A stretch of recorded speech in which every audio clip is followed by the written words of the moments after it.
Halo dulur Sampurasun, bagaimana kabarnya? Semoga kalian sehat selalu dan diberi rezeki yang melimpah. Pada video kali ini, kita akan melanjutkan alur cerita anime yang berjudul Dr. Stone. Oke lah, tanpa panjang lebar lagi, kita langsung saja gaskeun.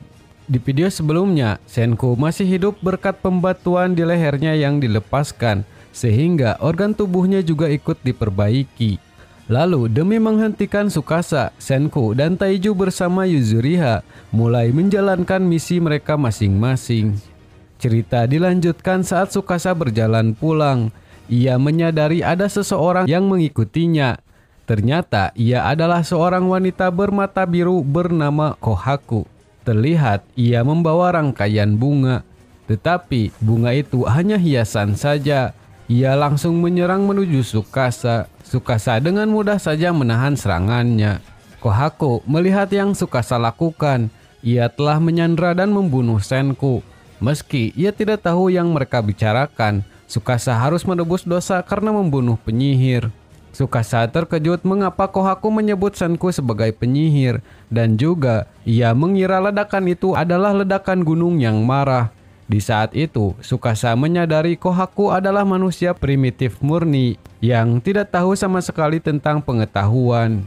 Karena tidak ada alasan untuk membunuhnya, Tsukasa memilih untuk membuat Kohaku tidak bisa bergerak karena tujuan utamanya ialah kembali ke gua untuk menguasai air ajaib.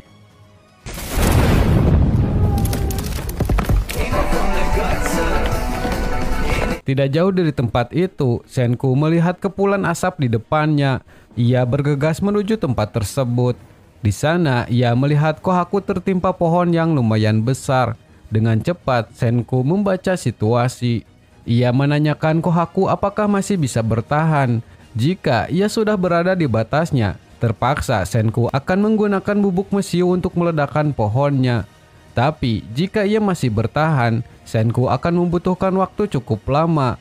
Tetapi 10 miliar % Senku bisa menyelamatkannya. Dengan sedikit terkejut, Kohaku mengatakan ia masih bisa bertahan karena organ dan tulangnya masih baik-baik saja.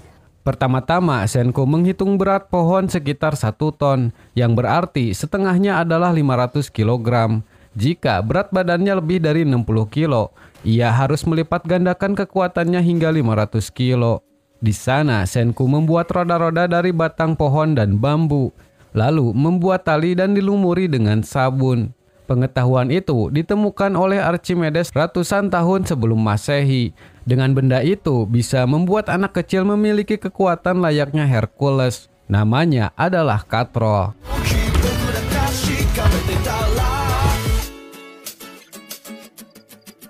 Melihat hal itu, Kohaku sangat terkejut dan kagum. Ia terkesan dengan kekuatan Senku untuk terus maju melewati batasan diri, hingga ia bisa menyelesaikan masalahnya. Sepertinya Kohaku mulai jatuh cinta padanya.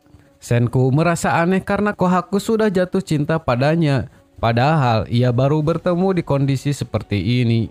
Namun, Kohaku tidak bermaksud seperti itu. Ia hanya menyukai cara Senku bertahan hidup. Jadi, ia akan bekerja sama dengannya. Kohaku akan membantu Senku melawan kekaisaran Tsukasa. Untuk itu, Senku membuat negara ilmu pengetahuan dan membutuhkan sumber daya tenaga manusia. Di sana, Kohaku akan membawa Senku pada rekan-rekannya.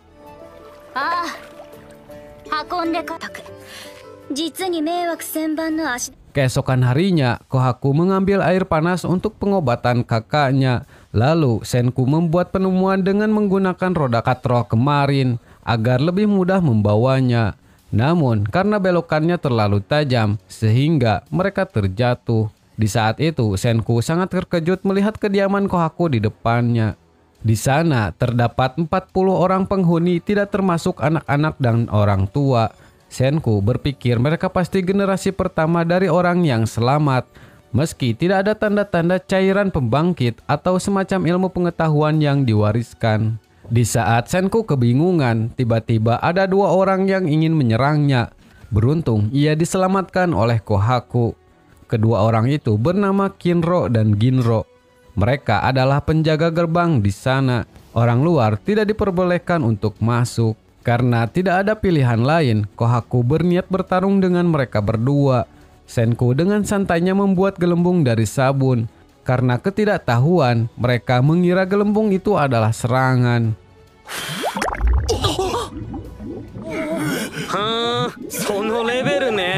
Tidak lama, seseorang datang mengatakan gelembung itu hanya tipuan saja. Ia bernama Krum. Ia menganggap dirinya adalah penyihir jenius yang sangat pintar. Tetapi Senku tidak begitu menanggapinya. Krum memberitahu ia bisa membuat gelembung dari larutan arang-arang. Ia dengan percaya diri akan melawan Senku dengan sihir hebatnya.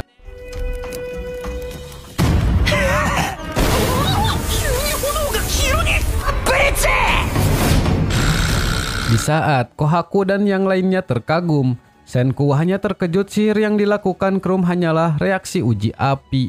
Ia hanya melempar garam, tembaga, dan sulfur secara urut. Dan Senku mengetahui kristal biru yang pasti Krum ambil dari goa. Krum amat terkejut karena Senku mengetahui soal kristal biru. Pada awalnya ia mengira Senku akan takut dan kabur. Lalu dengan cepat Krum mengambil sesuatu dari tempat tinggalnya. Ia mengambil benda bulat dan menggosoknya dengan tangan sehingga terdapat listrik di tangannya. Senku mengetahui benda itu adalah bola sulfur.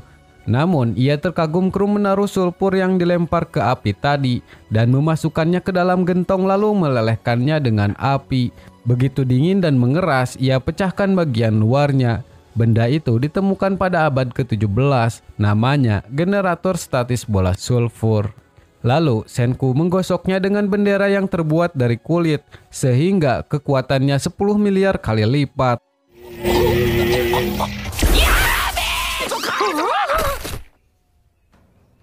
Di sana Senku terkagum dengan semua bahan yang Krum kumpulkan sejak ia kecil sampai sekarang. Ia mengatakan berdasarkan kondisi saat ini, 10 miliar % Krum akan menjadi salah satu manusia yang akan dibunuh oleh Tsukasa. Satu-satunya pilihan ialah bergabung dengan kerajaan ilmu pengetahuan. Lalu Senku dengan senyum jahat mengatakan Krum dan seluruh bahan-bahan itu akan menjadi milik kerajaan Sain. Tentu saja Krum menolak untuk mundur sekarang. Ia menantang Senku untuk yang terakhir kalinya. Jika ia menang, maka Senku harus pergi jauh dari desa. Dan jika Senku menang, ia akan memberikan semua bahan pada Senku. Pertarungannya adalah ilmu hitung. Kohaku mengatakan ia yakin Senku akan mengalahkannya dengan mudah. Dengan begitu, mineral dan Krum didapatkan oleh Senku. Di saat Senku dan Krum kegirangan, di sisi lain Kohaku dan Ginro amat kebingungan karena semuanya adalah batu. Lalu Senku meracik ramuan dengan batu cinnabar di depan jembatan. Ginro membiarkan Senku melakukan apapun di luar desa. Namun jika ia menginjakkan kaki di jembatan, maka ia akan menyerangnya. Ternyata ia membuat tombak Kinro dilapisi emas. Dengan serius Kinro mengatakan ia tidak akan terkena suap dengan senjata yang menggelikan itu. Tetapi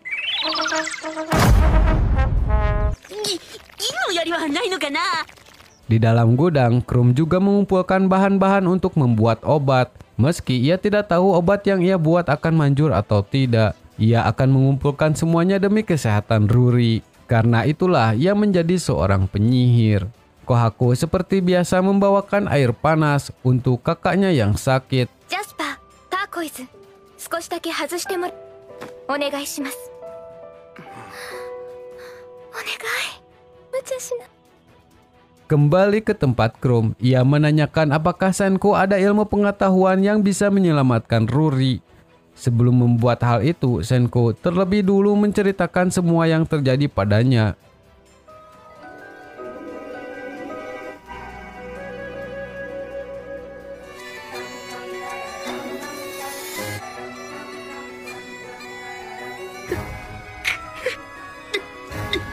Setelah mendengar semuanya, Krum sangat bersedih dan kesal pada orang yang menyebabkan semua orang menjadi batu. Namun, semuanya tidak hilang begitu saja. 2 juta tahun sejarah manusia tersimpan di dalam kepala Senku. Mengetahui hal itu, Krum sangat bersemangat untuk ikut membangun kerajaan pengetahuan dan mengalahkan penyakit Ruri. Mereka akan membuat obat terkuat dari ilmu pengetahuan. yaitu antibiotik. Keesokan harinya, kepala desa membicarakan tentang Senku yang dibawa oleh Kohaku ke sana. Ia amat kesal pada Kohaku karena selalu tidak menaati peraturan. Di sisi lain, Krum dan Kohaku sangat bersemangat untuk membuat obat. Namun, ada sisi lain dari Senku. Seperti biasa, jika Ruri disembuhkan, maka para penduduk akan ikut bersamanya. Lalu, ia memberitahu antibiotik adalah obat yang membunuh bakteri yang menginfeksi seseorang. Obat itu juga telah menyembuhkan ratusan juta orang sejak ditemukan di awal abad ke-20. Senku menjelaskan rute yang akan ia ambil, rute biologis dan membuat penisilin dari makhluk hidup, atau rute batu dan membuat sulfadiazin dari batu. Penisilin dibuat dari jamur hijau, tetapi membuat penisilin di zaman batu ini akan menjadi pertaruhan yang gila.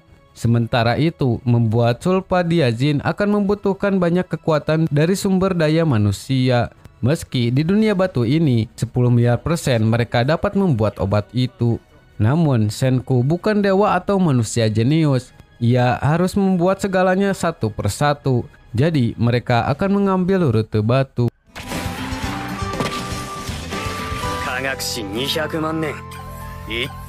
Itulah roadmap yang harus mereka tempuh untuk membuat obat segala penyakit. Saat malam hari, Krum sangat terkagum karena sebenarnya bumilah yang berputar. Kohaku tidak begitu mempercayainya. Ia tidak terjatuh karena pergerakannya. Senku menjelaskan lagi karena di sana terdapat gravitasi. Lalu ia melihat bintang utara yang 10 miliar % berada di utara. Tetapi Kohaku mengetahui bintang itu tidak berada di arah utara. Di sana, Senku baru menyadari poros bumi telah berubah. Bumi menjadi sedikit miring setelah 3.700 tahun. Di saat itu, Krum menyombongkan dirinya karena mempunyai batu yang ia temukan di hutan gundul. Saat batu itu terapung, selalu mengarah ke utara. Namun, Senku dengan mudah saja menebaknya. Senku sangat bersemangat karena jika mempunyai magnet, maka ia bisa mencari besi. Keesokan harinya, mereka mulai mencari besi di sungai dengan batu magnet. Tidak lama, anak yang memakai topeng semangka datang membantu mereka. Anak itu bernama Suika.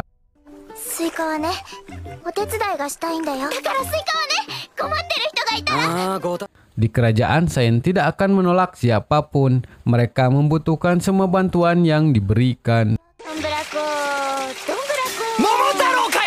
Senku sempat terkejut mendengar Krum mengatakan Momotaro. Padahal ia tidak tahu tentang Dragon Quest atau Monster Hunter. Tetapi Krum mengetahui Momotaro. Yang menceritakan semua itu pada mereka adalah Ruri. Didongengkan, Momotaro menggunakan pangsit gandum untuk mendapatkan teman. Seekor beruang, singa, gorila, dan aligator. Senku menyadari cerita itu dibuat agar mereka paham betapa berbahayanya para hewan. Ia mulai penasaran dan tertarik pada wanita yang bernama Ruri itu. Mereka benar-benar harus membuat obat segala penyakit untuk menyelamatkannya. Oh, nanda kantan janeka. Setelah mengumpulkan banyak pasir besi, lalu campurkan dengan batu bara dan dibakar. Meski kedengarannya sangat mudah, namun mereka membutuhkan 1500 derajat untuk mengubah pasir menjadi besi.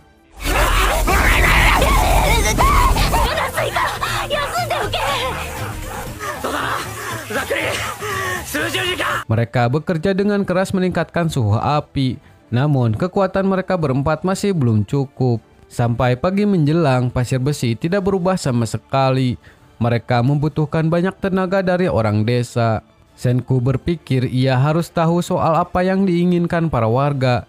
Di sana, Suikalah yang ahli dalam hal itu. Ia bisa merubah dirinya menjadi semangka tanpa diketahui siapapun.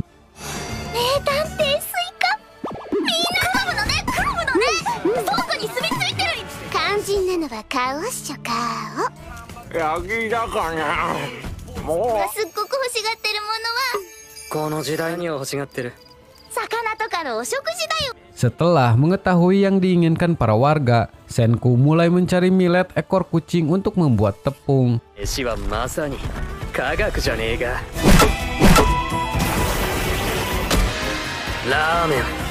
そう呼んでた。 Ia mencampurkan telur dan bahan lainnya untuk membuat mie ramen. やつら新しいもんにためらわねえで飛びつくのが。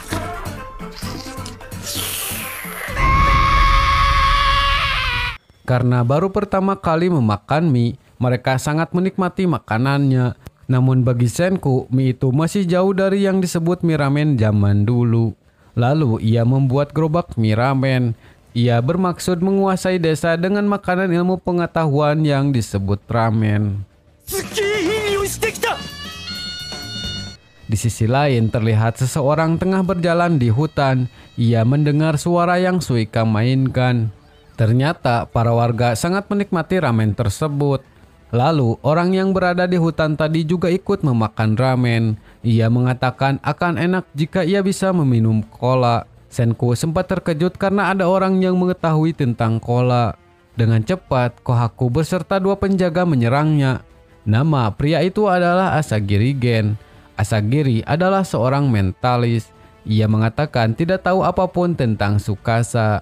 Ia sangat takut dengan senjata yang mereka todongkan sampai membuat tangannya gemetaran.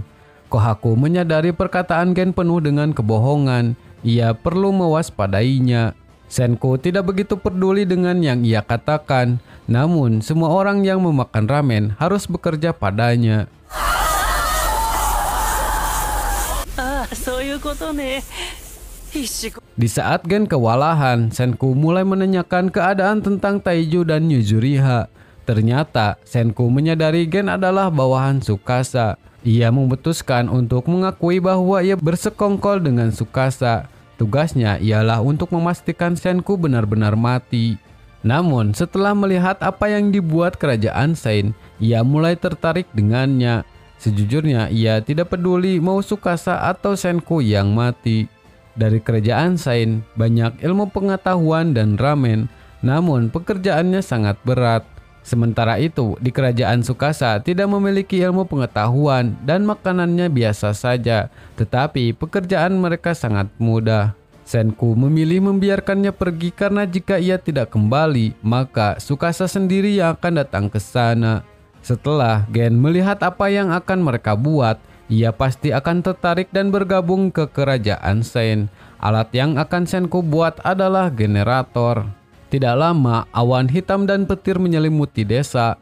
Lalu ia mencairkan tembaga dan melapisi besi dengan pernis. Dan juga ia mencabut salah satu papan dari jembatan. Namun ada seorang anak yang melihat dan melaporkannya. Di sana ada 3 orang yang mendengar kabar tersebut. Pria itu bernama Magma. Papan itu digunakan untuk membuat tali tembaga untuk diikatkan pada luar besi. Di saat hampir selesai, Magma mendatangi Senku untuk memberi hukuman. Lalu Gen berniat membantu menghadang mereka. Ia menakuti mereka dengan trik tipuannya. Hagiyama!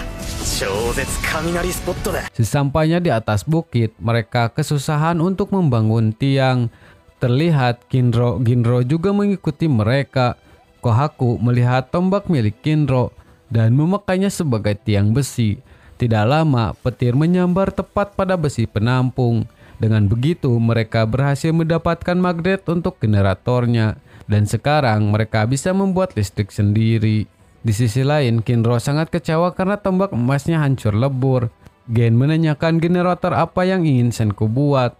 Tentu saja di zaman sekarang Senku akan membuat generator bertenaga otot.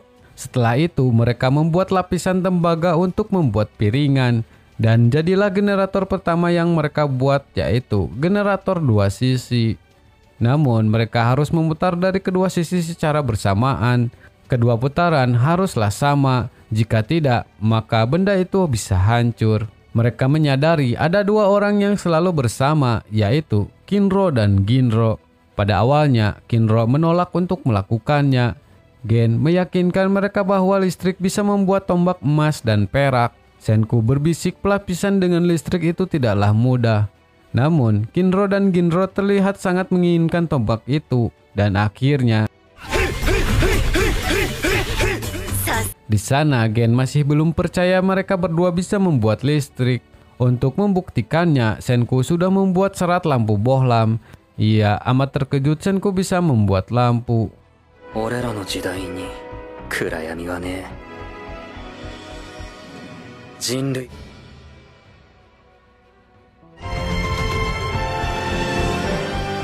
Lalu mereka berempat membicarakan tentang Tsukasa. Suika amat terkejut Tsukasa adalah orang jahat dan Gen adalah bawahannya. Ia berpikir Gen juga adalah orang jahat. Tetapi Gen telah menyelamatkan mereka dari magma. Senku berpikir tidak penting ia adalah orang baik atau tidak.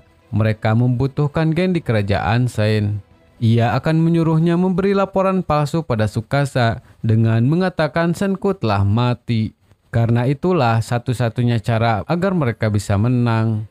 Di saat Gen tengah melihat generator, tiba-tiba seseorang menyerangnya sampai babak belur.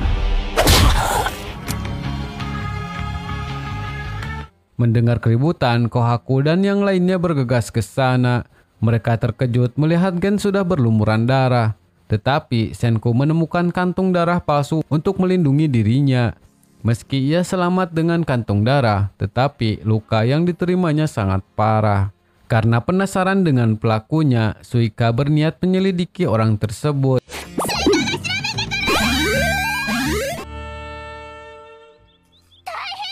Keesokan harinya, Suika memberitahu pelakunya adalah Magma. Ia menyerang Gen karena mengira ia adalah seorang penyihir hebat. Jadi, dengan membunuhnya, ia menjadi orang yang terkuat. Ia berpikir Kohaku juga bisa kuat oleh penyihir itu. Jadi ia membunuhnya agar bisa mengalahkan Kohaku. Senku menanyakan mengapa Magma mencari kesempatan untuk membunuhnya. Kohaku menceritakan saat ada turnamen di desa yang diadakan di setiap generasi. Di hari wanita kuil desa, Ruri sudah beranjak dewasa. Pemenang turnamen desa akan menikah dengannya dan menjadi kepala suku. Namun, Magma hanya ingin mengambil kursi kepala suku saja. Ia juga berniat menenggelamkan Ruri yang seolah-olah mati bunuh diri.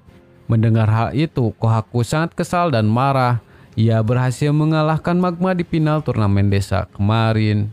Jadi itulah alasan Magma terus mengincar Kohaku. Dan juga itulah alasan Kohaku dibuang oleh ayahnya. Kohaku memberitahu turnamen itu akan diadakan kembali bulan depan. Yang berarti Magma menggunakan cara licik agar bisa menang. Jika ia menjadi kepala suku, maka akan menjadi masalah bagi mereka karena akan jadi sulit untuk mengobati Ruri.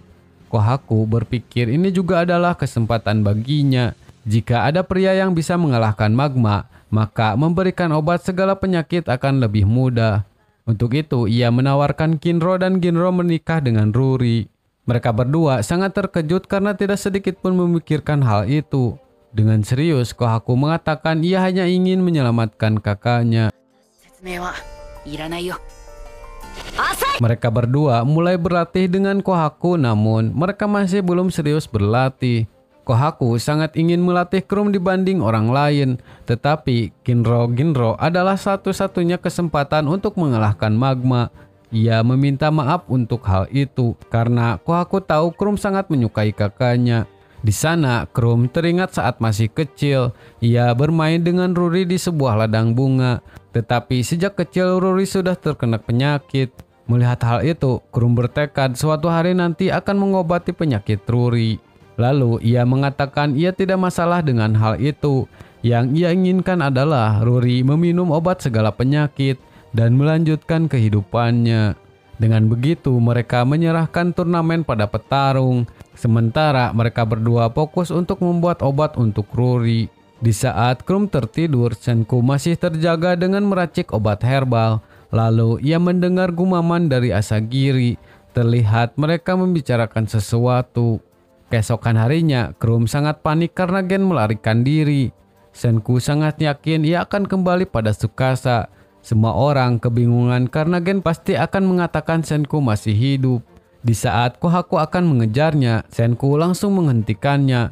Ia masih yakin jika Gen tidak tertarik pada ilmu pengetahuan. Dari awal ia tidak akan mau bekerja sama dengan mereka. Ia memutuskan berada di pihak yang mana saat Senku berhasil membuat listrik. Tetapi ia mempunyai cara sendiri untuk mengikuti seseorang. Ternyata tadi malam Gen meminta Senku membuat sebotol cola untuknya. Dengan serius, Senku mengatakan, "Ya, aku bisa. Bahkan saat tidak ada seorang pun yang bisa." Di sisi lain, Gen sudah sampai di tempat Tsukasa. Ia melaporkan telah menemukan sebuah desa primitif dan melaporkan Senku benar-benar menghilang tanpa jejak.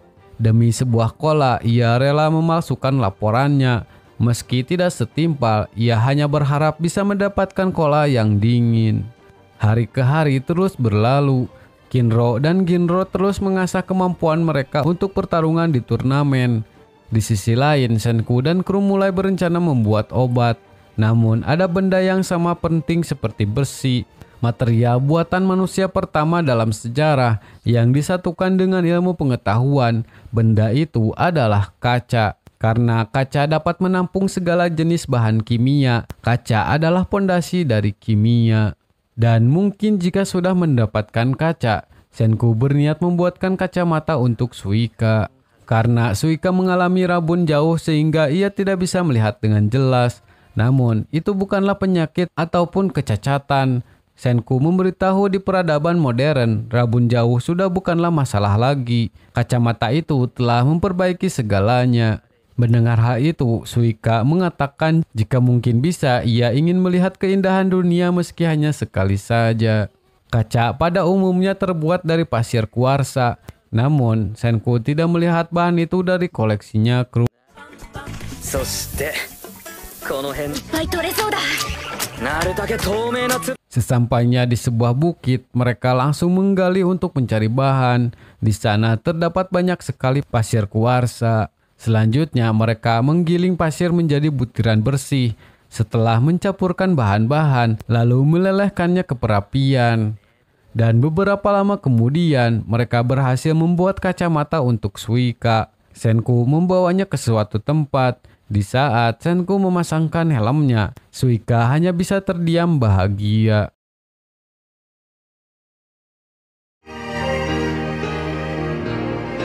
Shin berpindah ke tempat latihan Kinro. Ia masih kesusahan untuk melawan Kohaku. Kelemahan Kinro ternyata ada di matanya. Ia terkena penyakit mata seperti Suika. Kembali ke markas, Senku dan yang lainnya mulai meracik bahan untuk membuat kaca. Namun mereka masih belum bisa membentuk satu kaca pun. Untuk membentuk kaca, mereka membutuhkan seorang pengrajin yang handal. Di sana, kru menyadari ada seseorang yang ahli dalam hal itu. Kru membawa kakek itu dengan mengikatnya. Kakek itu bernama Kaseki. Pada awalnya, Kaseki tidak ingin membantu. Namun, saat melihat tumpukan kaca yang gagal, ia mulai penasaran. Disitulah wajah antagonis Senku keluar. Dengan sengaja, Senku hanya membiarkan Kaseki melihatnya membuat kaca. Di sana, Kaseki mulai menyadari kesalahan mereka berdua. Saking tak tahan lagi, jiwa pengrajin Kaseki mulai bangkit. Kaseki sangat cekatan dan berhati-hati untuk membentuk kaca. Ia dengan sekali lihat saja sudah mampu membentuk kaca dengan sempurna. Senku mengatakan di setiap era selalu ada orang seperti Kaseki, yaitu orang dengan bakat sejati yang menghabiskan seluruh hidupnya pada pekerjaan mereka. Akhirnya mereka berhasil membuat tempat laboratoriumnya. Lalu Kinro dan Ginro meminta tombaknya dilapisi emas dan perak. Karena Senku pernah berjanji untuk membuatnya. Senku memberitahu karena mereka sudah mendapatkan kaca. Ia ingin memanfaatkannya untuk mencari bahan yang paling sulit didapat. Dengan begitu, ia akan membuat tombak perak terlebih dahulu. Mereka akan melakukan petualangan untuk menemukan harta karun terbesar dalam kimia. Namun mereka juga harus mempertaruhkan nyawa untuk menjelajahi daerah yang berbahaya. Jadi bahan apakah yang Senku maksud sehingga nyawa jadi taruhannya? Oke dulur, kita lanjutkan cerita anime ini di video selanjutnya. Terima kasih sudah menonton sampai akhir. Mohon maaf jika ada kesalahan dalam konten ini. Kritik dan saran silahkan di kolom komentar. Saya pamit undur diri, sekian dan terima kasih.